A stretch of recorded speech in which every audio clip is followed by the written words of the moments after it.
Alam nyo ba na pwedeng-pwede din pala tayong gumawa ng cookies gamit ang kawali lamang? Kaya wag ka nang mamroblema, kahit wala kang oven ay makakagawa ka nito.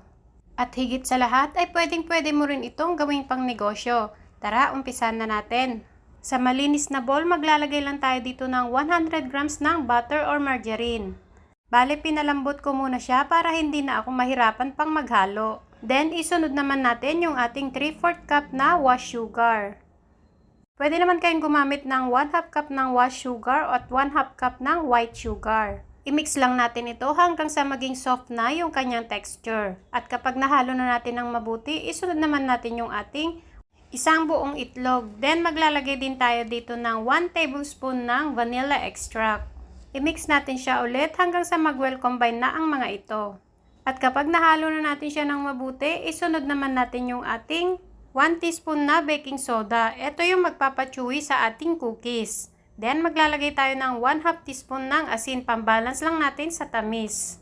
At kapag ganito na yung texture niya, pwede na nating ilagay yung ating 1 1/2 cup ng all-purpose flour. Halu-haluin lang natin tumuli hanggang sa makagawa na tayo ng dough. Then lastly, yung ating 1 cup na chocolate chips. Haluin lang natin ito ng mabuti para may kalat natin yung chocolate chips sa ating mixture. At kapag nahalo na natin siya ulit ng mabuti, ilalagay lang muna natin ito sa freezer ng mga 1 oras.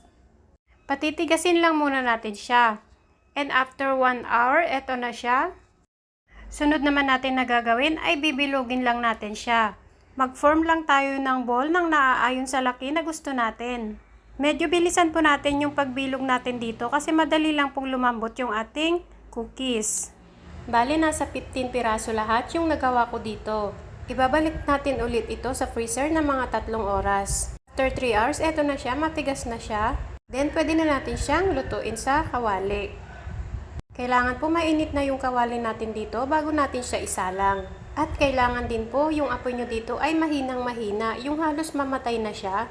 Ayan, 4 lang ang ilalagay natin dito para meron silang space. Kasi unti-unting lalapad ang ating cookies habang ito ay naluluto. Hindi po ako magbibigay dito ng oras kung ilang minuto ko siya niluto. Depende na rin po kasi sa hino ng inyong apoy kapag kayo ang nagluto. At kapag napansin ninyo medyo brown-brown na yung gilid niya, ibig sabihin ay luto na yun.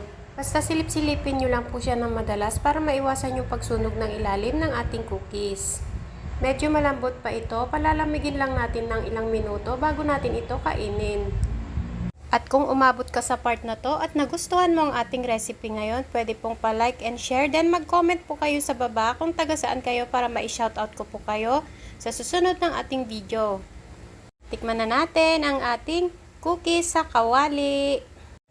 Salamat po sa panonood. Bye!